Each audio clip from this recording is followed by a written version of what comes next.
The first duty of government is to protect our rights. It's our job to maintain the proper role of government in what we were tasked to do. In the Idaho Constitution, Article 1, Section 1, we have a right to life, we have a right to defend life. This legislation is centered on meeting the needs of Idaho families. And we have no way to maintain control over the spending of this program, and it will be a disaster for this state long term. But we have a whole gamut of kids whose parents would like to do something for them and they cannot. The courts have long held that our ability to transfer title on real property benefits society as a whole. This is simply about putting it out of reach of young, innocent, vulnerable children and making our libraries and schools a safe place for them to go. And I am increasingly frustrated that we cannot stop ourselves from drinking at the public trough. He's sounding the alarm. He's saying if we don't address these issues, we potentially might have greater problems moving forward. I feel like we're back to an unappointed board that gets to decide who is essential and who is non-essential. If I was looking at a business and I was looking at these figures, there would be heads rolling because this is unsustainable. We're supposed to be bottom-up government. We're supposed to be representing my citizens' ideas and your citizens' ideas, and we're supposed to be discussing them and debating them to come to a conclusion. And for me, it's about a couple things. It's about food security, it's about national security, and it's about preserving American exceptionalism. The First Amendment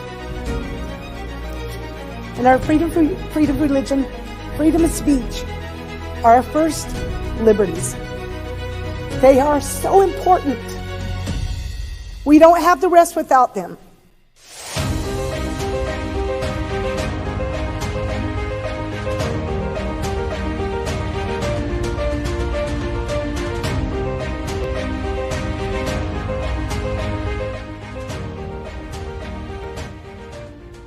Before we gavel in, the Carpenters Union made a new gavel for me to use today. This thing's a monster, and it's really cool. I could hurt somebody from here all the way back there with this thing. But I appreciate them letting me use this today. If they want to sell it, I'm all in for buying it. With that,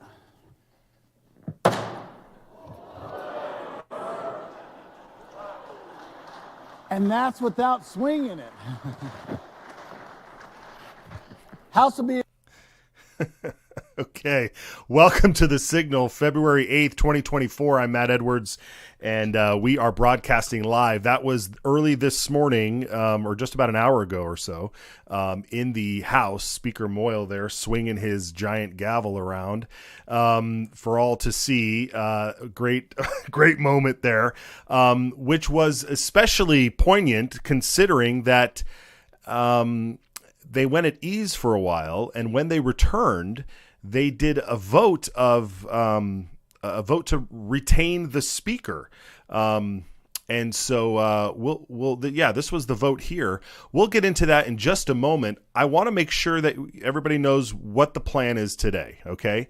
Right now, the Senate is debating Senate Bill 1234, Senate Bill 1234.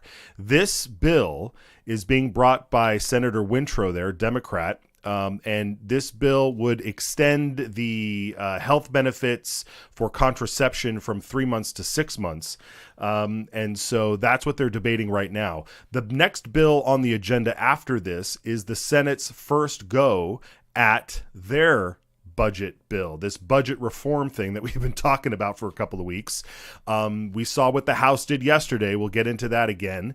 But today is the Senate's turn to figure out if they're going to support this new transparency process, this budget reform, where it's all about transparency. And we if you've been with us, you know exactly what's going on. So we are going to keep tabs on the Senate when that bill comes up. It looks like she's wrapping up debate here. And so we'll do that. But first, we have Executive Director of the Idaho Freedom Caucus, Maria Nate, who has been keeping close watch on all of this here today, and paid special attention this morning to what was going on in the House. And we just showed that vote. Maria, can you explain what happened this morning with this vote to retain the speaker? Well, you're watching the sausage get made is what's happening here. At the beginning of each legislative session, the 2-year term, they elect a Speaker of the House, and the Speaker of the House is elected by the body. And so when there's a little struggle going on, and this was happening all last session as well, there's been this internal struggle for power, and there's been a lot of threatening about taking over the speakership from sort of this Main Street caucus, this sort of rebel left-leaning caucus that's popped up in the House. And today that all came to a head. So what you saw was apparently in caucus, they've been battling this out. I mean, they've been in caucus for hours and hours this week, having apparently some kind of an internal struggle. And today they brought it out to the floor where they had this vote. And so what this means is that Mike has the confidence of the House. It was a unanimous vote. All the Main Street caucus, all the Dems voted with confidence on Speaker Moyle, which means he retains his speakership. Basically, they called him on it. They're like, you want power? Well, let's go see if you can get it. So they came out on the floor, they voted.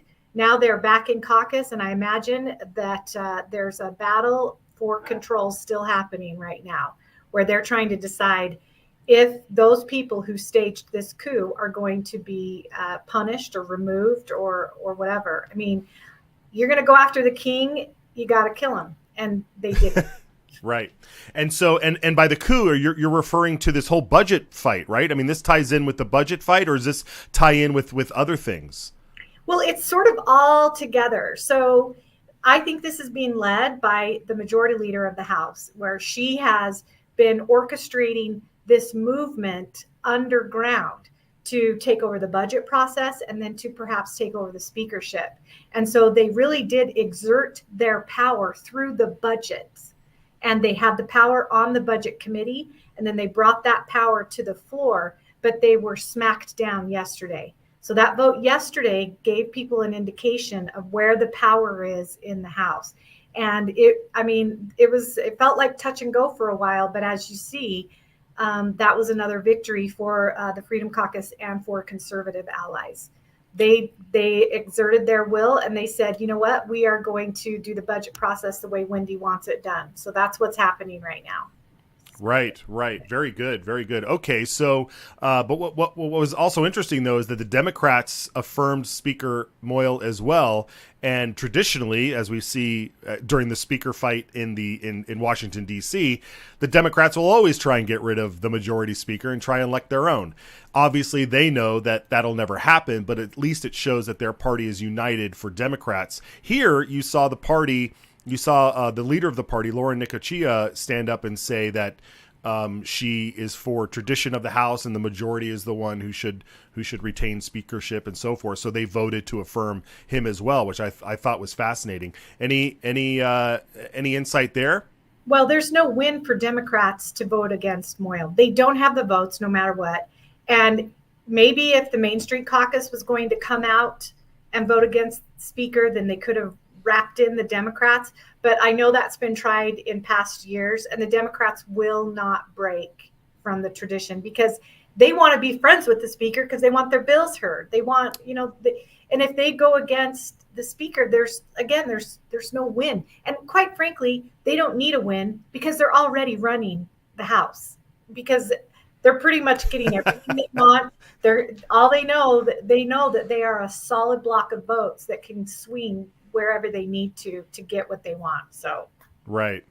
Well, and we're seeing this play out in the Senate right now as the Democrats have a rare bill that actually has a lot of teeth to it, or a lot of ramifications when you're talking about insurance coverage and possibly making insurance companies pay for double what they normally do for contraception for women. That they're about to pass this in the Senate. Let's check in there, guys, and let's see what's going on in the Senate. It looks like they're and placed before the Senate for final consideration. Okay, this is Senator Adams, you're recognized to open the debate. Right. This is the budget bill. Yeah, so we're gonna dip in and watch this for a while. Okay, thanks, Maria. Celebrate. You can hang out if you'd like. We Sure. can come back to you. Okay. All right, let's go live to this shot. They're about to debate the budget bill here on the Senate side. Built off of the fiscal year 24 base. It includes the adjustments of personal benefit costs, adjustments for inflation, statewide cost allocation, and a 1% CEC for state employees. Included in the bill are these departments and their appropriations. The Department of Corrections, including management services, state prisons, county and out-of-state placement, community corrections, community-based substance abuse treatment, medical services, and the Commission of Pardons and Parole. And that adds up to $357,452,400 and 2,207.85 full-time positions under the Department of Corrections.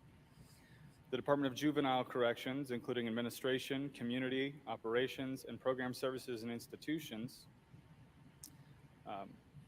adds up to $57,651,200 and 409 full-time positions. The Idaho State Police, including brand inspection, the Division of the Idaho State Police, the Post Academy, and the Racing Commission, for a total of $99,328,200 and 658.76 full-time positions. In total, this budget has $514,431,800 appropriated and 3,275.61 full-time positions. Mr. President, debate is open. Is there further debate? Mr. President, Senator to Ward debate Eagle against King. the bill. On the floor. Good morning, good senators, and I promise not to debate on all of these budgets, but I want you to understand my vote. I have literally spent thousands of hours on these budgets over the past 8 years, and so I'm deeply involved in the state budgets and care deeply about them, as do all of you. What happened here, I think, needs to be explained a little bit, because on Friday, the first week of the session, we received 100 budgets crafted by only 2 people. No other eyes. My colleagues and I did not have eyes on these budgets or weren't involved in the crafting of these budgets. And that is not the way it's been done in the past, and though change is sometimes good. Mr. President, I object. Lenny, for what purpose do you rise? To object. To what? We are discussing the bill, whereas the senator is discussing something else. I believe the good senator is walking us through the history of this bill, and I'll allow it. But I would remind all that we are debating 1266. A little trip down memory lane is allowed, but let's not stay there. Thank you, Mr. President. I'll try to be brief in my trip down this lane, but I think it's important to realize that in the past we've scrutinized every single budget. Many eyes have been on them, including this one, 1266. And I want you to understand that in the past we've voted on each individual budgets. This omnibus process, where we put multiple budgets under one bill, is very different, and it bothers me because I was told that I could either vote all of these budgets down. In this case, there's 7 budgets. I could vote them all down or all up. That's it. I couldn't vote on each one individually. And some of the bills we're going to see, some of these budget bills, have very diverse budgets underneath the category. We were also told that, or we're being told that these are maintenance budgets. But in reality, there's too many things left out. These budgets are not, in my opinion, sufficient to support ongoing operations and services. And I worry about the message we're sending to our fellow Idahoans who are interpreting that if we pass these budgets, we've done our constitutional duty, we've got all we need to keep the government running and the programs in place that the Idahoans expect. I might also add that part of the budgeting process is we hear from every single agency and every single department. We're able to ask questions, and that didn't happen in 4 days. We were asked to vote on these budgets the 5th day. And so there's many things left out. There's some things included, but many of the essentials were left out of these skeletal budgets, non-discretionary items, replacement items, items that are in code that we must fund, reappropriation authority for multi-year contracts in transportation, military, and other agencies. Change in employee compensation is a placeholder. I don't believe these budgets represent what's necessary to keep the government running. And I know the goal is to give agencies and departments what they need to run efficiently. I'm disappointed with the lack of transparency in this process, but I promise you I will do everything I can to ensure our budgets are balanced and the needs of Idahoans are met as we move forward, but I won't be voting for these. Thank you. Is there further debate? Mr. President? Senator Lee. To debate in favor of the bill.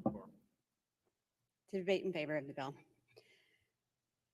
And I appreciate your latitude and a little bit of the history of how we got here. I think it's important. Senators, what you have in front of you are line items, line by line, to be able to look at each of these expenditures. This floor gets to debate whether or not they are maintenance.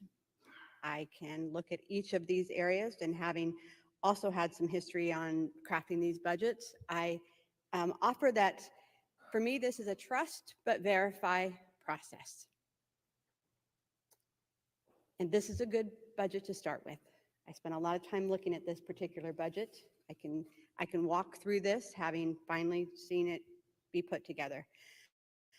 But Mr. President, with your permission, may I read from an article from governing.com by Clay Jenkinson, dated January 23rd, 2022. Having cited the source, Senator, you may read. So senators and those who may be listening, some of the angst is this is the first time in decades that we are considering omnibus bills.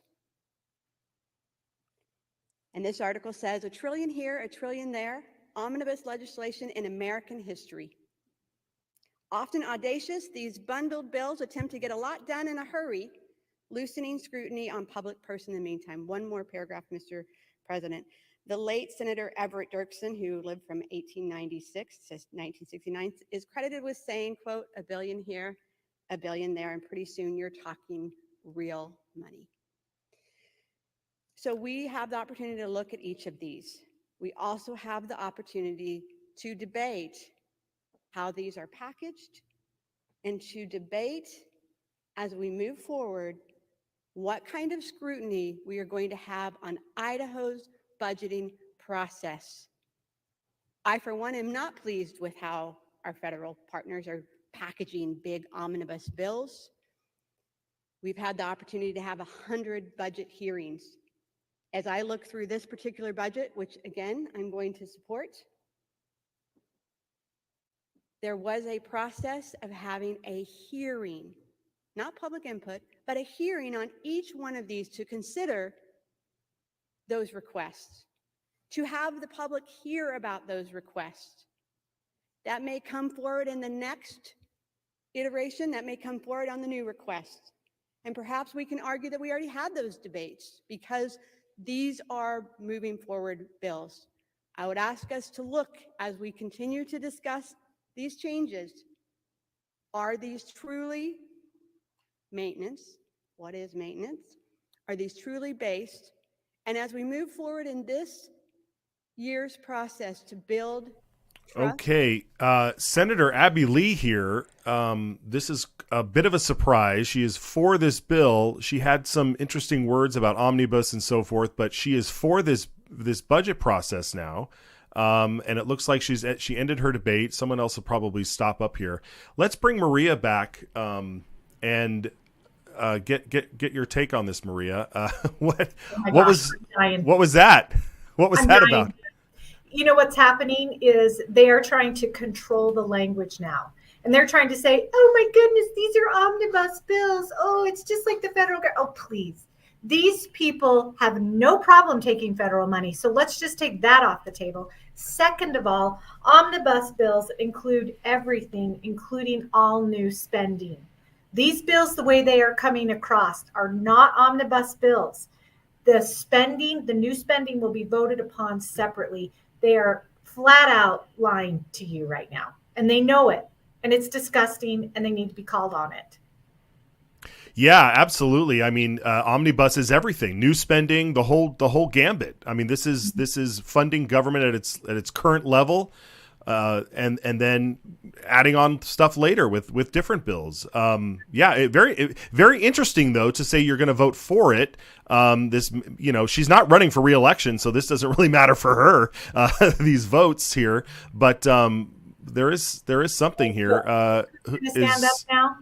I don't know. Well, that's Kevin Cook. The cameras in the Senate are not as sharp as they are in the House, so I don't know. Let me just tell you what's going on here. Yeah, please. Street Caucus disseminated all of their talking points ahead of time. And they talk about definitions, they talk about omnibus spending, and then they're probably going to throw in something about constitutional and, you're just going to sine die once the maintenance bills are passed. So the Democrats did not debate at all on the House side, but it looks like they are debating here on the Senate side, well, except Abby Lee, who basically is a Democrat. So what they found out most likely is that they don't have the votes to kill these bills. And so they're going to vote in favor. It's going to be hold your nose and vote. But the reason why this is such a big deal is because this is the biggest thing that's happened in Idaho state government in 25 years, where we are able to finally get control of the budgets. They hate it.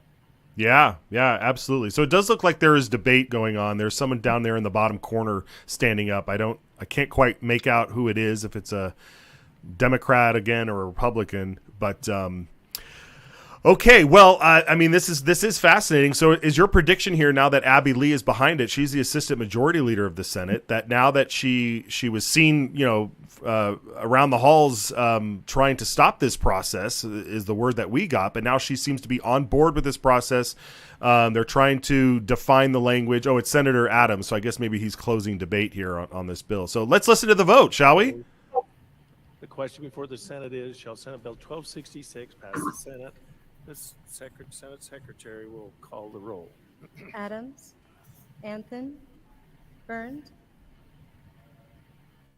Bjerke, Burtonshaw, Carlson, Cook, Den Hartog, Foreman, Grove, Guthrie, Harris, Hart, Harkin, Herndon, Just, Lakey, Lee, Lenny, Lend, Nichols, Okonowitz, Robbie, Ricks, Ruckty, Schroeder, Selmroth, Taylor,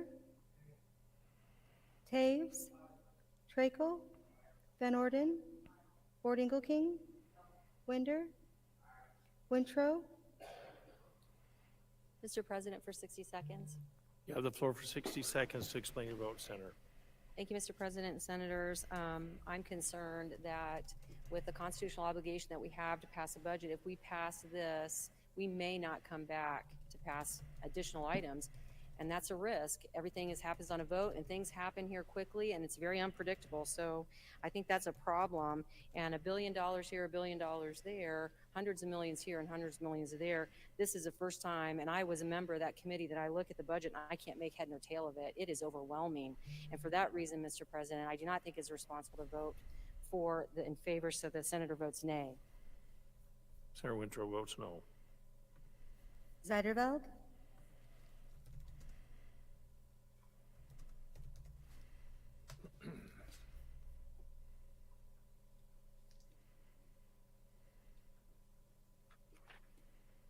The vote count shows 28 in favor with 7 against. A majority having voted in the affirmative. Senate Bill 1266 has passed the Senate. Hearing no correction to title, the title is approved, and the bill will be transmitted to the House. Well, there we have it, 28-7. That is all GOP on the ayes, all Democrats on the nays. You called it, Maria. They fell in line. What is okay? So they're going to go through this stuff pretty quickly now, I imagine. And wow. So I mean, what's the headline here? The conservatives and the Freedom Caucus were able to unite the party behind this budget process. They are uniters. Exactly. And it didn't come without a massive amount of exertion of will and power, because these guys were pulling every lever they had to get the bills back to the way they used to be.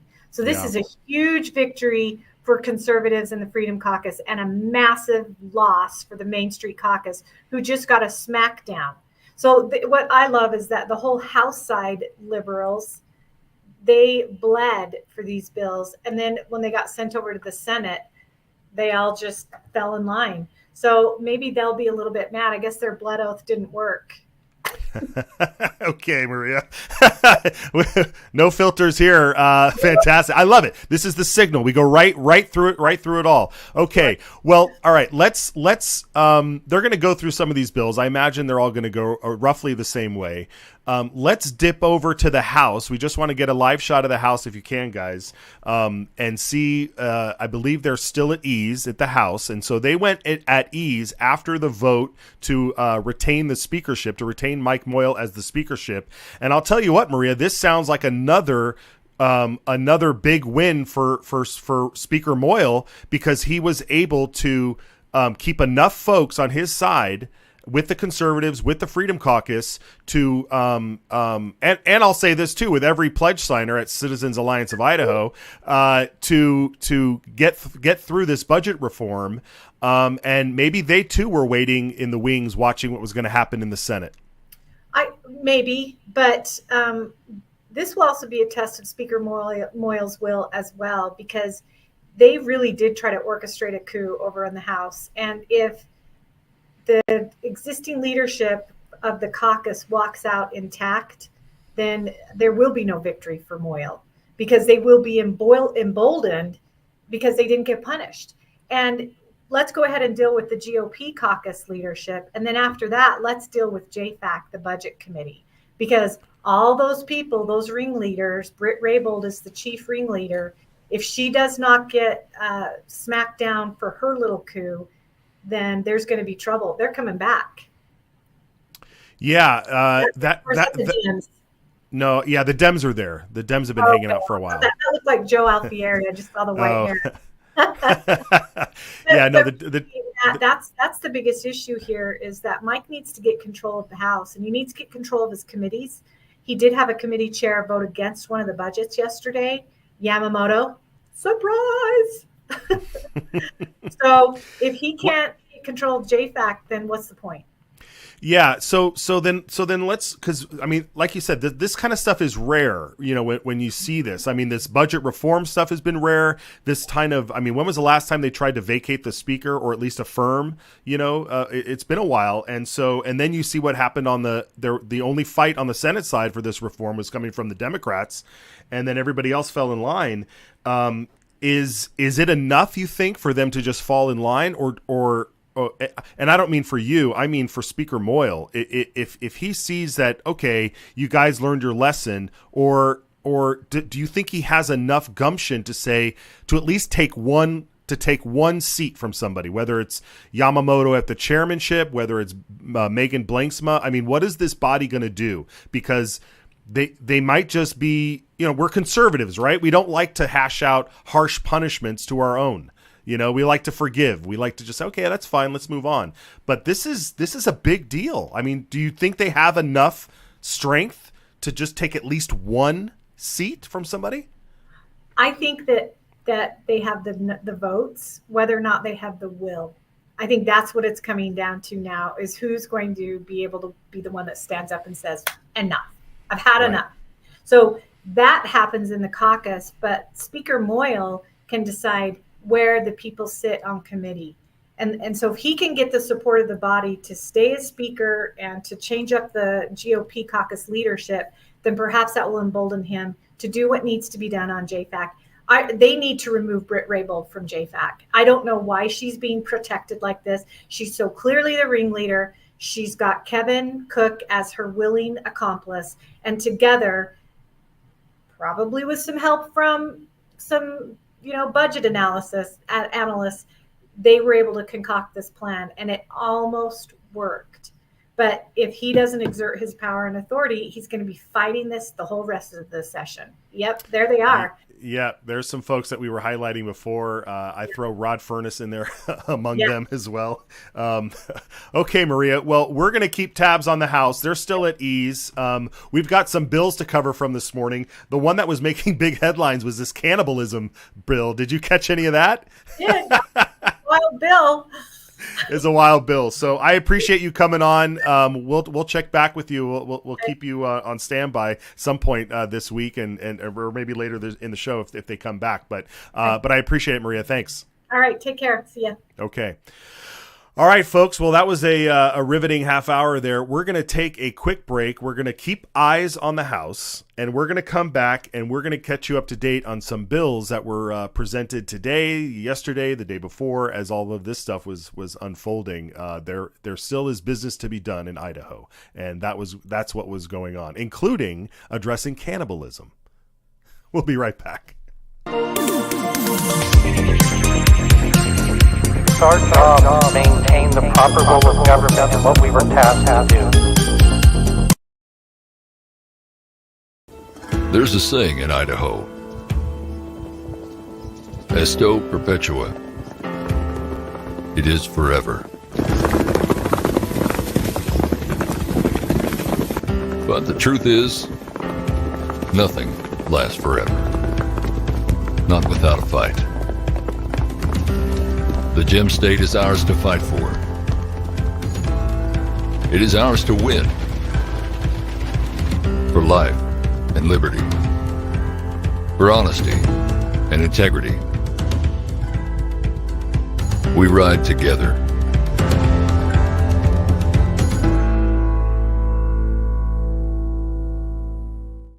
Okay, welcome back. February 8, 2024, and we just saw a lot of interesting activity. This is what is so cool about having this show live during the day, is that this was when all the action happens. And when it's delivered to you through the C-SPAN of Idaho, the Idaho Public Television here, you're watching, and you get no color commentary. You get whether it's biased on one side or another, you get nothing unless you're watching the signal so far this weekend. So that's great. There's good folks that are live tweeting events that are going on. So but this is just another tool in your shed, if you will, for paying attention to what's going on down in Boise. And right now you see the live shot there. The House is at ease. All the Democrats are hanging out in their desks. I guess they've got nothing else to do at the moment except wait for the majority to come back. It's not uncommon to see the Democrats hanging out waiting for the Republicans to finish their caucusing business. So, if any of them are watching the show, tweet at us. Come on, let's talk. It'd be interesting to talk to some of the Democrats on how they treat these moments when the the GOP is off caucusing. Anyway, like I said before the break, there were some interesting bills. We wanted to catch you up on what's been going on. And in the Senate specifically, which, again, just to recap, the Senate just had their first vote on the budget bill. They are still going through that as we speak here. The vote was 28-7 in favor of this budget bill, which meant all the Republicans voted for the budget reform, and the Democrats were the lone 7 in the Senate that voted for that first budget bill. So they've got 4 more to get through, which is what they're doing now. And we anticipate with a vote like that the rest of them are going to go that way as well. So we'll keep tabs on that and bring you any good sound bites or anything that somebody might have said later. But I do want to get you caught up. In the Senate 2 days ago, the Senate debated Senate Bill 1244. And this was brought forward by Linda Hartgen out of Twin Falls. And she was addressing a statute regarding electioneering at the polls. So if you are a frequent voter, when you head to the polls, sometimes you will encounter folks who are handing out sample ballots, or they're gathering signatures, or they're advocating for a candidate at the polls. And the rule is in Idaho right now is that you can't be within 100 feet of the polling location, of the entrance to the polling location. So you'll often find, if it's on a big property, you'll often find these folks 100 feet back, maybe in the parking lot or on the side, on a walkway, somewhere where they're clearly 100 feet away from there. And what this bill sought to do was push that back 250 feet. So from 100 to 250 feet, they wanted to push all of this electioneering back to 250 feet, which, if like I said, if you're somebody who's recognized that this goes on near your polling place, you're talking double and a half away. So there was some pushback and debate on this issue on the Senate floor, and I wanted to share a few clips with you from that. Because where I live in Kootenai County, the Kootenai County Republicans have become famous over the last few years of handing out sample ballots of their recommended candidates for all races, whether they're partisan or nonpartisan, and for all elections. From school board all the way up to governor and president, they will have their sample ballots that if you are like a lot of folks who are not paying attention to every day, and if you're watching the show every day, you're probably not one of these people, but more people than not who show up to vote on election day, and maybe they have their president in mind or their senator in mind or some of the big top ticket races, but they don't know the rest of who folks in their party are supporting. So they may rely on these sample ballots or something of that nature. So that happens up here in our county, in Kootenai County, and that might be happening in some of the counties elsewhere more recently. But if that's the case and you show up, they're not going to be where they were in the last election if this bill passes. It did pass the Senate. I won't bury the lead here. It did pass the Senate, this bill, but I do want to go through a couple of debates because I found them interesting. Senator Dan Foreman out of Lewiston, Moscow. Yeah, he's out of there. He stood up and offered this opposition to the bill on First Amendment rights. So let's listen to that clip. President, Senators, the improper behavior of a few, and I have no doubt that some people misbehave on their way to the polls or in the vicinity of the polls, but that's not justification for restricting the constitutional rights of the masses. I'm sure this bill is well-intentioned, and I'm sure there are some people who act up on occasion on voting day. It's a shame they do that. It does interfere with the rest of us, but it happens. But the First Amendment to the U.S. Constitution guarantees freedom of assembly. And any time the government or any agency of the government intrudes on that First Amendment right, we should take notice. Well, this bill would create one of those situations. The government has pushed us back to 100 feet. We can debate for good reason or not, but it's at 100 feet. My assertion is you're going to have the same problems at 250 feet or 500 feet or 1,000 feet that we're experiencing at 100 feet. The solution to this problem, if there is a solution, is strict enforcement. It's not moving the goalposts back. People are people. They're going to do what they're going to do. And unfortunately, sometimes it falls on the enforcement agencies to deal with that. I take our constitutional rights and the constitutional rights of my constituents very seriously. I think that pushing this back to 250 feet will do nothing but, in essence, push us back to 250 feet. I see it as an intrusion into our First Amendment rights, and I will be voting no. Okay, Senator Foreman there really laying out that, again, we spoke about this the other day. There are folks that were getting into these positions that are truly fighting for our rights. You know, some of these folks in there think that they just are there to restrict your rights.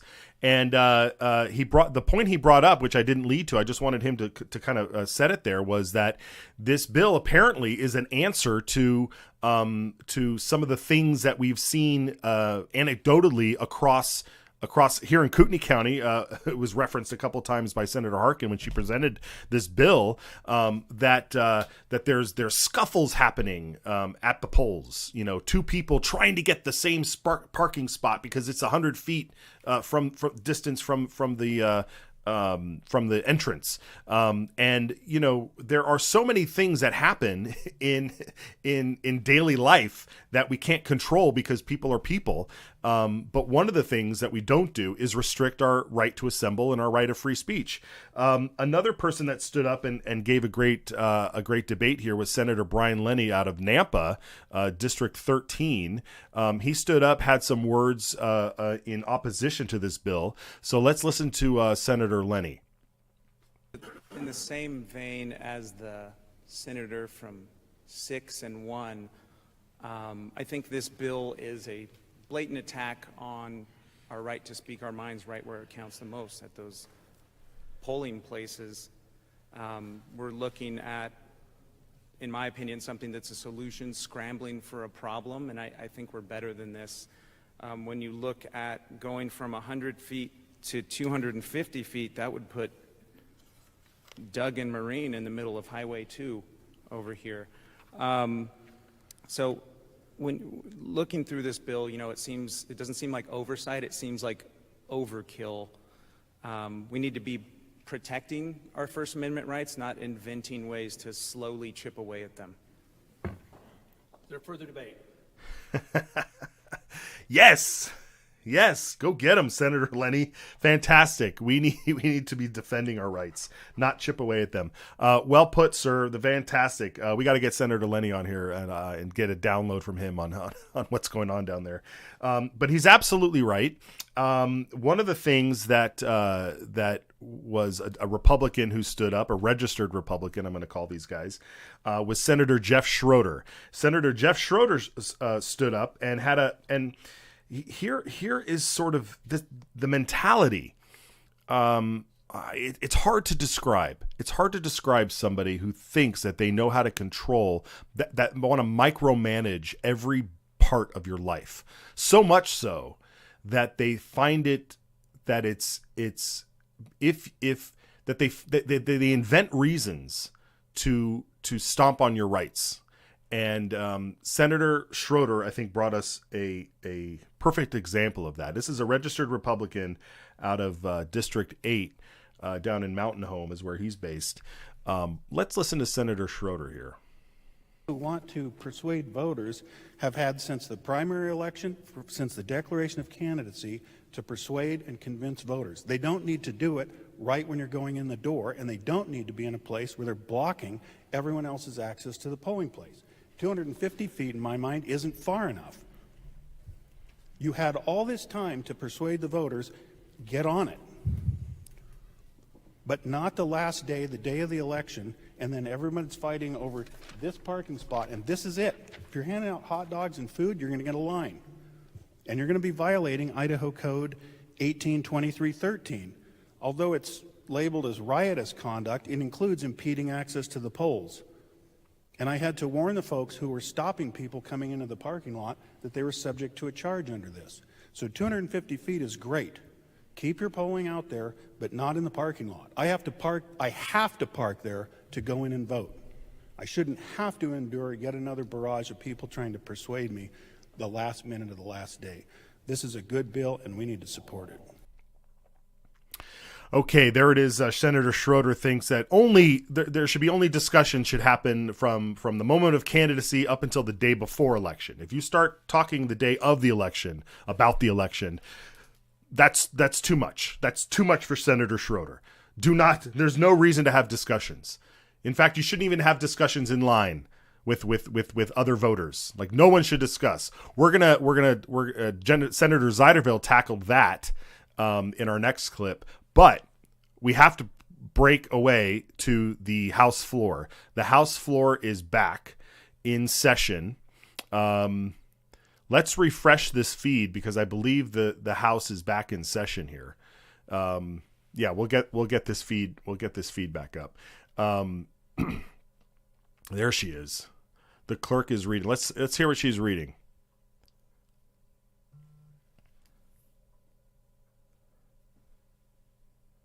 Do we have any volume here? Okay, we don't have the audio piped in, so let's lose this shot. She's probably just going through.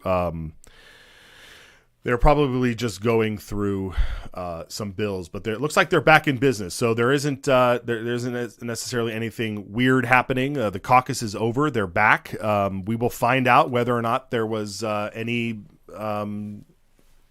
If anything happened, there may have been. So we'll keep tabs on that. There definitely is a sense in the air. I'm seeing that something did happen, but it has not been announced yet. So we will confirm some sources. We're not going to start spreading any rumors or any news that may not be finalized or anything. But I suspect that we're hearing now that there is definitely something amiss. So we'll keep track on that. If it breaks while we're on the air, we'll be sure to let you know. But as they were caucusing, it was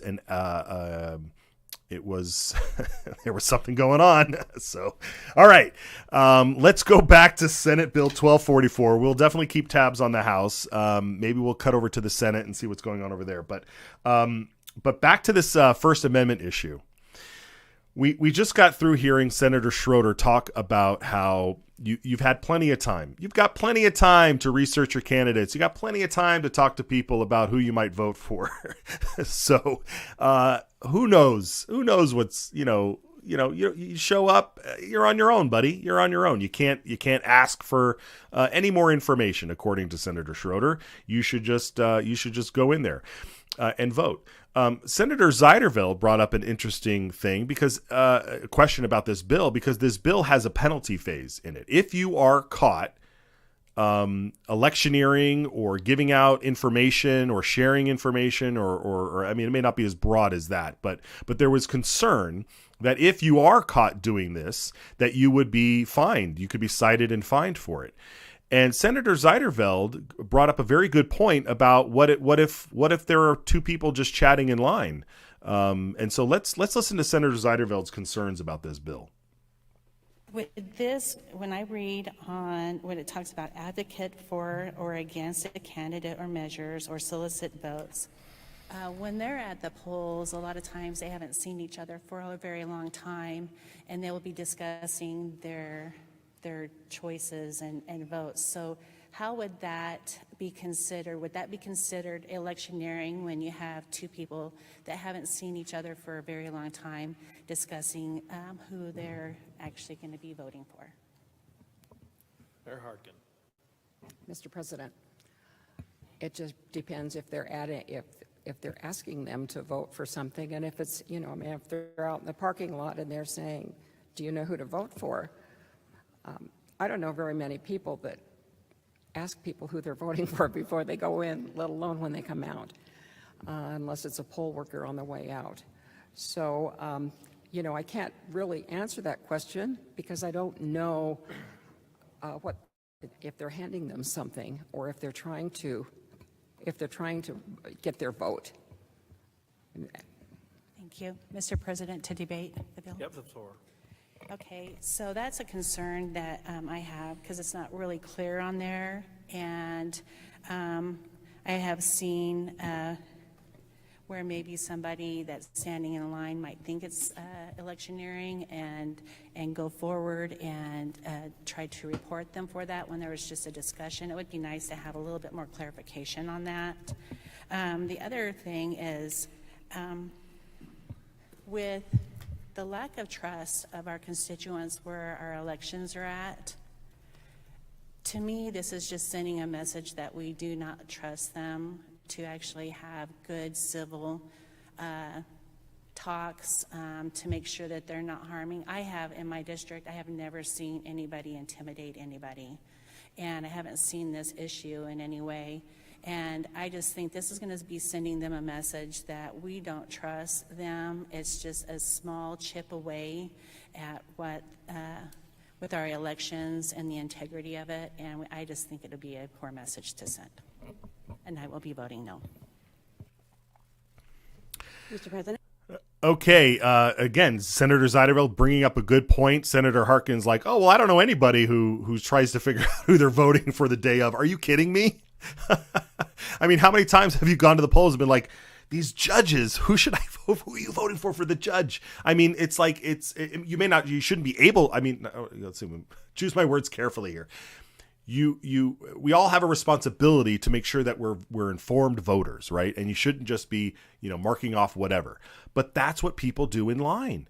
That's what people do. You trust seeing your neighbor. You trust seeing somebody you haven't seen in a while, but you know that they're well informed. So you ask them. So this bill is atrocious. It's headed over to the House. There'll probably many more debates on that. They will have a hearing in the House committee. So make sure you pay attention to this bill and voice your opinion. And sure, you might be for it too, which is totally fine. I mean, that's what makes us a representative democracy here.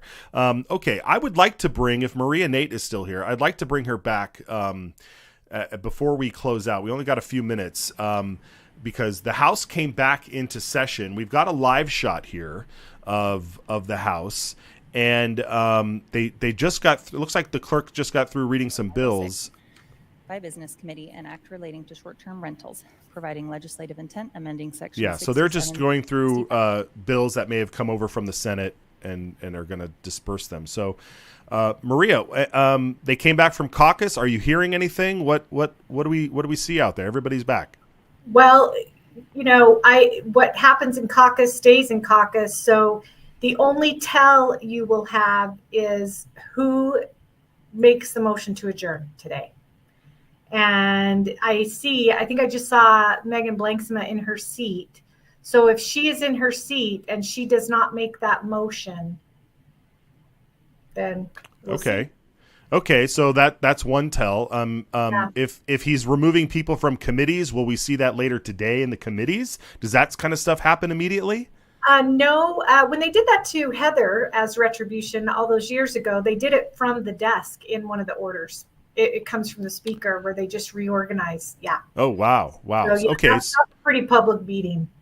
So if he removes a chairmanship, we might hear that today if we're paying attention during, or they might have already passed those orders too if that happens in an earlier order. I don't know that I can't see him doing that today unless he has all of his ducks in a row. I don't know. Maybe that's what they're talking about right now with his guy on the floor.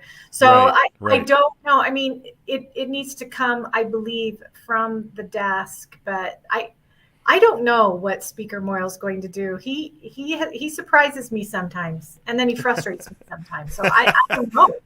This is lots of intrigue happening. It is lots of intrigue, and I appreciate you sticking around with me on this. I suspect.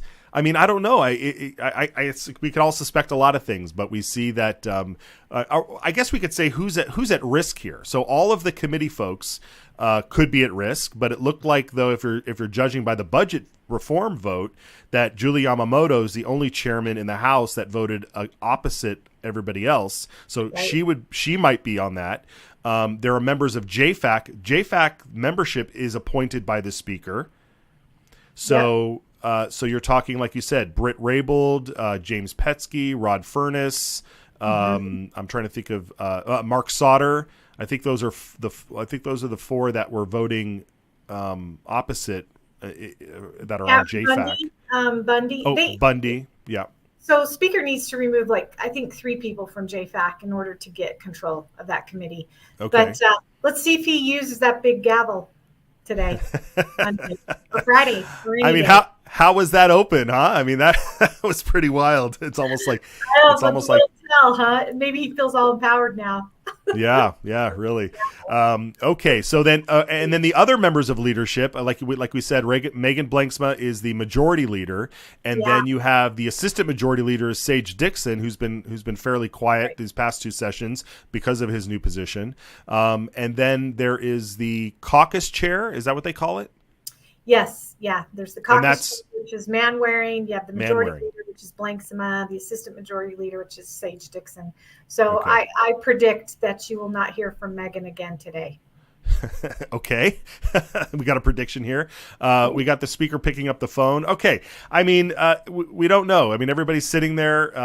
We just lost a shot, but everybody was sitting there waiting for listening to the clerk go through the bills. So we'll do that. All right, Maria, we only got a few minutes on the show. We're going to wrap it up here. We'll keep tabs, and maybe we'll have you back tomorrow to sort it out if there's any news. So Historic day, people. This is a historic day. Lots of good things happen for conservatives. yeah, big win. All right. Thank you, Maria. Thanks. Take care. All right.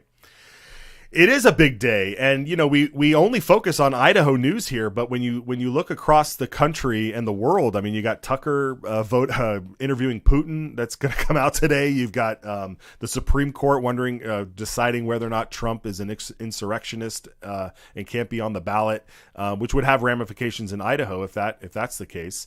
And you've got this going on here. We got all the bills going on. You got the Ukraine funding. I mean, there's a lot going on, including cannibalism. Do we have time to show this last clip? I mean, I feel like we just got to jump to cannibalism here. Heather Scott, Representative Heather Scott, when we're keeping an eye on the House, the clerk is still reading, but Representative Heather Scott, self-admittedly, was before the House State Affairs Committee this morning, and she presented a bill on cannibalism. We don't have time to play the whole clip. So we will post the clip, though. We will post the clip and make sure that you see this. But let's hear a little bit, and if we'll play it as long as we can. But let's hear a little bit of Heather Scott. Mr. Chairman and committee members, I'm Heather Scott, District 2, and today before you is RS 31078, cannibalism. And I know this seems like it's a heavy topic, actually. It might seem kind of gruesome, and it kind of is. But I'm going to give you a little background of what got me to this position to run this bill. So keeping in mind Ecclesiastes 1:9, what has been will be again. What has been done will be done again. There's nothing new under the sun. So cannibalism has existed, and it's been a widespread custom in humanity for pretty much all of history. And examples have been found on every continent of cannibalism. So a few years ago, back in 2019, I heard that Washington State was starting to do human composting. And that disturbed me. I envisioned something with commercial composting, and I didn't want to see that in my Home Depot stores. So I started to research, and there actually is a process there's two different types of processes of human composting. And one is alkaline hydrolysis, but then there's another method where they're starting to compost in a different type of way. So I wanted to address this because what I didn't want to see is bags of compost with human bone fragments. I think we should respect people and respect death, and I just found that gruesome. So actually, Washington State, our neighbor, was the first state to pioneer this. They legalized human composting in 2019. Now Colorado and Oregon has followed, Vermont, California, and New York. And now there's other states, Connecticut, Hawaii, Illinois, Maine, Maryland, and several others that are starting to do this. So I started to look into the code, and I started to speak to my coroner and try to understand. And it brought me to a part of code with, it brought me into the part of code of occupational licensing. And it would have literally been a lot of work to go through that code. This bill, I think, puts a stake in the ground that says we have a sovereign right to protect what's ours.